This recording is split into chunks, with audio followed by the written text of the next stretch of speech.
नमस्कार दोस्तों, पीसीएस पाठशाला में आप सभी का स्वागत है। यूपी पीजीटी हिस्ट्री का यह मॉक टेस्ट सेकंड है। यह दूसरा मॉक टेस्ट है और यह पीजीटी हिस्ट्री के लिए है। यूपी में अच्छी खासी वैकेंसी आई हुई है, उसीलिए लगातार आपको मॉक टेस्ट मिल रहे हैं। इससे पहले का वीडियो नहीं देखे हैं तो प्लेलिस्ट में जाइएगा। UP PGT history mock test के नाम से प्लेलिस्ट बनी हुई है।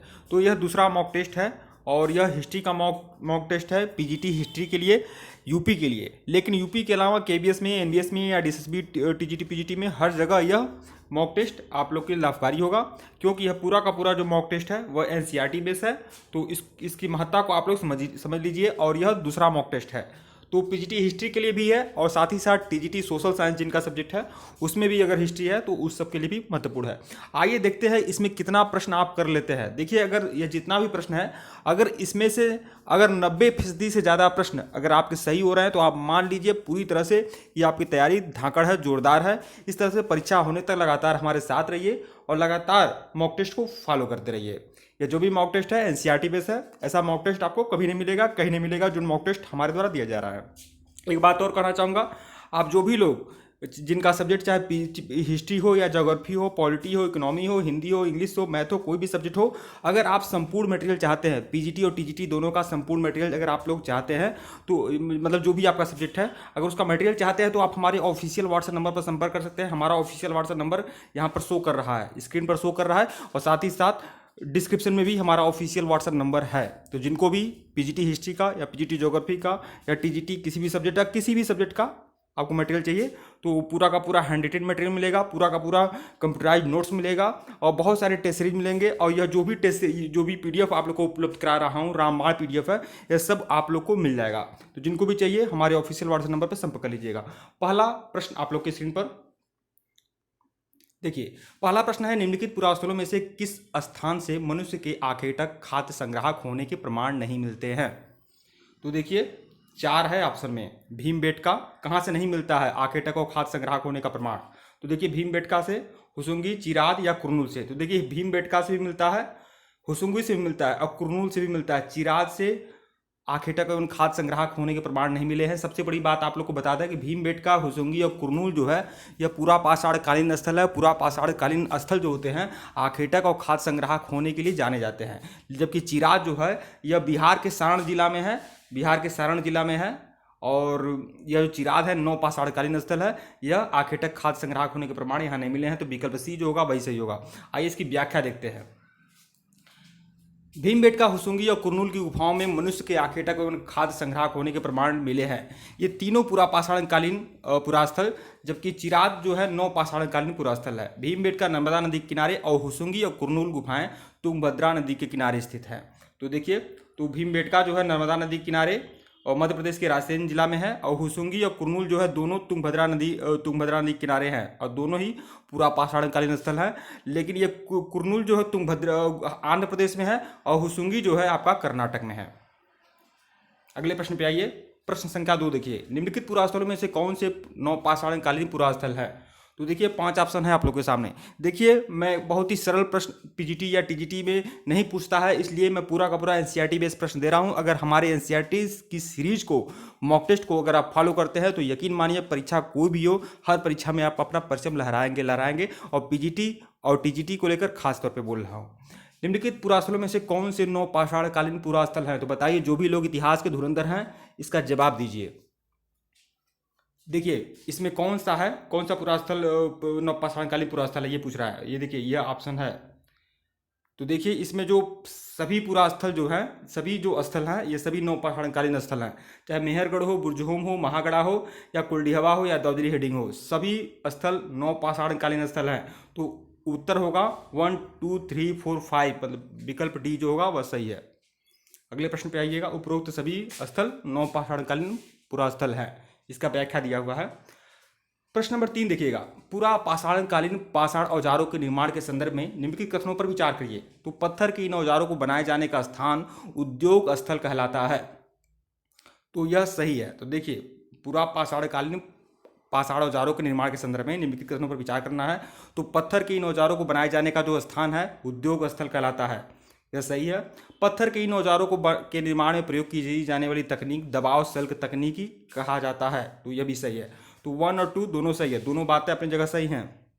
तो यही कह रहा है कौन सा कथन सही है, तो 1 और 2 दोनों, मतलब विकल्प सी।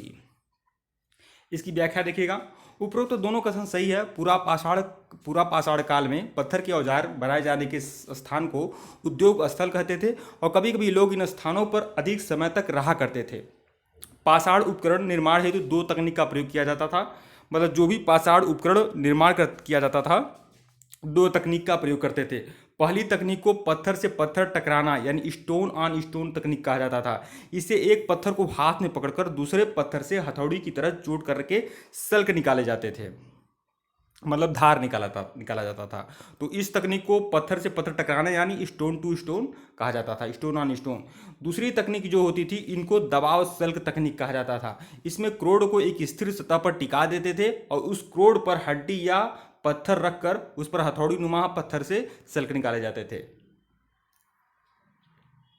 प्रश्न संख्या 4 देखिएगा, अगर उत्तर देने की क्षमता हो आप में तो आप वीडियो को पॉज करके सोचने का प्रयास भी कर सकते हैं। निम्नलिखित में से राख के साक्ष्य किस पूरा पाषाण कालीन स्थल से मिले हैं? भीमबेटका की गुफाओं से, कुरनूल की गुफाओं से, कुलढेवा से या होसुंगी से? तो राख के साक्ष्य किन पुरा स्थलों से मिले हैं? तो देखिए जो राख के साक्ष्य मिले हैं वह कुरनूल गुफा से मिले हैं। कुरनूल जो तुंगभद्रा नदी किनारे है, पूरा पाषाण कालीन स्थल है और यह आंध्र प्रदेश में है। तो विकल्प बी, राख के साक्ष्य जो मिले हैं कुरनूल गुफा से मिले हैं। इसकी व्याख्या देखिएगा, कुरनूल गुफा से राख के अवशेष मिले हैं। इससे स्पष्ट होता है कि पूरा पाषाणिक आरंभिक लोग आग से परिचित थे। प्रश्न संख्या 5 देखिएगा, मध्य पाषाण युग में जलवायु परिवर्तन से आए नए बदलावों के संदर्भ में निम्नलिखित कथनों पर विचार करिए। बदलाव से तापमान में वृद्धि हुई और घास के मैदान विकसित होने लगे। तो मध्य पाषाण काल के बारे में कहा जा रहा है। तो देखिए बदलाव से तापमान में वृद्धि हुई और घास के मैदान विकसित होने लगे, यह सही है। दूसरा देखिएगा, इसी काल में मछली भोजन का महत्वपूर्ण स्रोत बनी, यह भी सही है। तीसरा देखिएगा, गेहूं, जौ और धान जैसे अनाज प्राकृतिक रूप से उगने लगे, तो यह भी सही है। मध्य पाषाण काल के बारे में जो भी बात है तीनों सही हैं, तीन की तीनों सही हैं। तो यही कह रहा है कि उपरोक्त में से कौन सा कथन सत्य है? तो देखिए 1, 2, 3 तीनों सही है। देखिए हमारे प्रश्नों की गुणवत्ता आप देख सकते हैं, प्रश्नों की जो गुणवत्ता है वो अपने आप में अहम है। अगर इसे आप अच्छे से फॉलो करते हैं इस सभी मॉक टेस्ट को, तो आपकी तैयारी कहीं ना कहीं बहुत ही बेहतर होगी आगामी किसी भी परीक्षा के लिए। इसकी व्याख्या देख लीजिएगा, उपयुक्त तीनों कथन सही है। लगभग 12,000 वर्ष पूर्व आए पर्यावरणीय बदलाव के काल को मध्य पाषाण युग अथवा मेसोलिथ युग कहा जाता है। देखिए मध्य पाषाण काल को मेसोलिथ युग भी कहते हैं और मध्य पाषाण काल में जो औजार बनाए जाते थे उसे माइक्रोलिथ कहा गया है।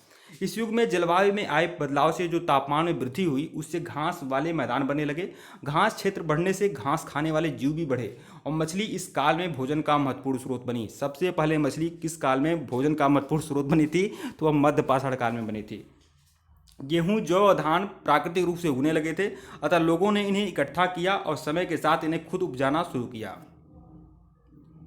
उपजाना सीख लिया। आइए प्रश्न संख्या 6 देखिए, मानव सभ्यता के आरंभिक काल को सुविधानुसार 3 भागों में बांटा गया है। निम्नलिखित में से कौन सा उन तीनों में तीन में नहीं आता है? तो देखिए मानव सभ्यता के आरंभिक काल को 3 भाग में बांटा गया है, पूरा पाषाण काल, मध्य पाषाण काल और नवपाषाण काल। तो देखिए पूरा पाषाण काल, मध्य पाषाण काल, नवपाषाण काल, लेकिन महापाषाण काल नहीं आता। तो विकल्प डी, महापाषाण काल। इसकी व्याख्या देख लीजिए, मानव सभ्यता के आरंभिक काल अर्थात प्रागैतिहासिक काल को 3 भागों पूरा पाषाण काल, मध्य पाषाण काल और नवपाषाण काल में बांटा गया है। महापाषाण काल दक्षिण भारत में विशाल पाषाण खंडों की बनी समाधियों से संबंधित है। ये महापाषाण काल जो है यह उस जो समाधियां बनी होती थी उनको महापाषाण काल कहा जाता था। यह जो महापाषाण समाधियां बनी हुई हैं यह जो पाई गई हैं वो जम्मू कश्मीर में पाई गई हैं, दक्षिणी भारत में पाई गई हैं, पूर्वोत्तर भारत में पाई गई हैं। मानव इतिहास की 99% कहानी प्रागैतिहासिक काल में घटित हुई है, मतलब पूरा पाषाण काल, मध्य पाषाण काल, नवपाषाण काल में 99% कहानी मानव सभ्यता की इन प्रागैतिहासिक कालों में घटित हुई है। प्रश्न संख्या 7 देखिए, निम्नलिखित में से कौन सा पुरा स्थल प्रागैतिहासिक शैल चित्रकला के लिए जाना जाता है? अमरावती, भीमबेटका, बाघ की गुफाएं या अजंता? तो प्रागैतिहासिक शैल चित्रकला के लिए जाना जाता है भीमबेटका। मध्य प्रदेश के रायसेन जिला में है भीमबेटका। यहाँ से बहुत सारे प्रागैतिहासिक चित्र मिले हैं। विकल्प बी, भीमबेटका। इसकी व्याख्या देख लीजिएगा। भीमबेटका वर्तमान मध्य प्रदेश के रायसेन जिले में स्थित है। यहीं से प्रागैतिहासिक शैल चित्रकला के सुंदर उदाहरण मिलते हैं। भीमबेटका को प्रागैतिहासिक चित्रकला से संबंधित किया जाता है, जबकि अजंता और बाघ की गुफाएं जो हैं, देखिए अजंता और बाघ की गुफाएं जो हैं चित्रकला मौर्य काल के बाद की हैं, मतलब यह अजंता और बाघ की गुफा जो है गुप्तकालीन है, जबकि जो भीमबेटका की गुफा की जो चित्रकला है यह आपकी प्रागैतिहासिक काल की है। अमरावती अपने स्तूपों के लिए प्रसिद्ध है, जिसे शुंगकालीन या सातवाहन कालीन माना जाता है। तो अमरावती जो है सातवाहन कालीन है, अजंता बाघ की गुफाएं जो है गुप्तकालीन है, और भीमबेटका का जो चित्र है वह प्रागैतिहासिक काल का है, मतलब पूरा पाषाण काल का। प्रश्न संख्या 8 देखिएगा। निम्नलिखित पर विचार करिए। पूरा पाषाण काल, मध्य पाषाण काल और नवपाषाण काल, उपरोक्त में से किस काल के औजारों को माइक्रोलिथ अथवा लघु पाषाण कहते हैं? अभी भी जस्ट मैं बताया भी हूँ, तो माइक्रोलिथ कहा जाता है मध्य पाषाण काल के औजारों को, मतलब मध्य पाषाण काल के औजारों को कहा जाता है। तो उपरोक्त में से ये कहा है कौन सा कथन सही है बताना है, तो केवल 2 ही ना सही होगा, केवल 2, मतलब विकल्प बी। इसकी व्याख्या देख लीजिएगा। लगभग 12,000 वर्ष पूर्व से लेकर 10,000 वर्ष पूर्व तक के काल को मध्य पाषाण काल कहते हैं। देखिए 20 लाख वर्ष पूर्व से लेकर 12,000 वर्ष पूर्व तक का काल जो है वह पूरा पाषाण काल है, और 12,000 से 10,000 वर्ष पूर्व तक का जो काल है वो मध्य पाषाण काल है। इस काल के पाषाण औजार आमतौर पर बहुत छोटे होते थे, जिन्हें माइक्रोलिथ यानी लघु पाषाण कहा जाता था। प्रायः इन औजारों में हड्डियों या लकड़ियों के मुट्ठे लगे होते थे। जो औजार होते थे उनकी जो मुठियाँ होती थीं वह लकड़ी और हड्डी की होती थीं। आरी जैसे औजार मिलते थे। साथ ही साथ पूरा पाषाण युग वाले औजार भी इस दौरान बनाए जाते थे। मतलब मध्य पाषाण काल में कुछ गुणवत्तापूर्ण हथियार बनने लगे थे, जिन्हें मतलब छोटे छोटे हथियार भी बनते थे, जिन्हें माइक्रोलिथ कहा जाता था। और उन हथियारों में जो मुट्ठे होते थे वह हड्डी और लकड़ी आदि के होते थे। और साथ ही साथ मध्य पाषाण काल में जो औजार बनाए जाते थे वह तो बनते ही थे, साथ ही साथ पूरा पाषाण काल के जो परंपरागत औजार थे वह भी प्रयोग में लाए जाते थे। अगला प्रश्न देखिएगा। हुसुंगी के संदर्भ में निम्नलिखित कथनों पर विचार करिए। हुसुंगी जो है पूरा पाषाणकालीन स्थल है, और यह पूरा पाषाणकालीन स्थल है, और यह आपका आंध्र प्रदेश में है। हुसुंगी जो है आपका कर्नाटक में है। कर्नाटक में तुंगभद्रा नदी किनारे है हुसुंगी पूरा पाषाणकालीन स्थल। यहाँ से प्राप्त अधिकांश औजार बलुआ पत्थर से बनाए जाते थे, यह कह रहा है। तो देखिए हुसुंगी से जो औजार मिले हैं वो बलुआ पत्थर के नहीं है, जबकि चूना पत्थर के हैं। तो कौन सा कथन सही है? तो केवल एक सही है, केवल एक सही है, विकल्प ए। इसका व्याख्या देख लीजिए। कथन एक सही है। हुसुंगी कर्नाटक में स्थित पूरा पाषाणकालीन स्थल है। यहाँ से प्राप्त कुछ पूरा स्थलों से अलग अलग कार्यों में प्रयोग किए जाने के कई औजार मिले हैं। हुसुंगी में अधिकांश औजार जो मिले हैं वह चूना पत्थर से बनाए जाते थे, न कि बलुआ पत्थर से। एक बात मैं आप लोग बताना चाहूँगा, यह हुसुंगी के बारे में बहुत सारे बार कन्फ्यूजन होती रहती है कि यह आंध्र प्रदेश में है या कर्नाटक में है। तो सबसे बड़ी बात आप लोग को थोड़ा सा टिक के माध्यम से हल्का फुल्का माइंड मैपिंग कर लीजिएगा। तो देखिए यहाँ हुसुंगी ग दिया हुआ है, तो ग जो है क वर्ग का अक्षर है, तो इस तरह से याद कर लीजिए कर्नाटक में होगा ऐसे, क्योंकि कई जगह कर्नाटक दिया रहता है, कई जगह आंध्रा दिया रहता है, तो इसे कर्नाटक ही अंततः सही माना जाता है। तो कर्नाटक याद रखिएगा अपने दिमाग में। प्रश्न संख्या 10 देखिएगा। भारत में शुतुरमुर्ग के साक्ष्यों के संदर्भ में निम्नलिखित कथनों पर विचार करिए। तो निम्नलिखित कथनों पर विचार करना है, तो विचार करिए। भारत में शुतुरमुर्ग होने के प्राचीनतम प्रमाण जो मिले हैं नवपाषाण युग से प्राप्त हुए हैं, यह बात बिल्कुल गलत है। भारत में शुतुरमुर्ग होने के जो प्राचीनतम प्रमाण मिले हैं पूरा पाषाण काल से प्राप्त हुए हैं, पूरा पाषाण काल से, न कि नवपाषाण काल। तो यह तो गलत हो गया। दूसरा देखिए, आंध्र प्रदेश के पटने नामक पुरा स्थल से शुतुरमुर्ग के अंडे के अवशेष मिले हैं। आंध्र प्रदेश के पटने से नहीं मिले हैं, यह महाराष्ट्र के पटने से शुतुरमुर्ग के अंडे के अवशेष मिले हैं, तो यह भी गलत हुआ। तीसरा देखिएगा, प्रागैतिहासिक काल में शुतुरमुर्ग के अंडे के छिलकों पर चित्रांकन और उससे मनके बनाए जाने के प्रमाण मिले हैं, यह बात सच है। तो कौन सा कथन सही है? केवल 3, विकल्प सी, केवल 3 सही है, बाकी गलत है। इसकी व्याख्या देखिएगा।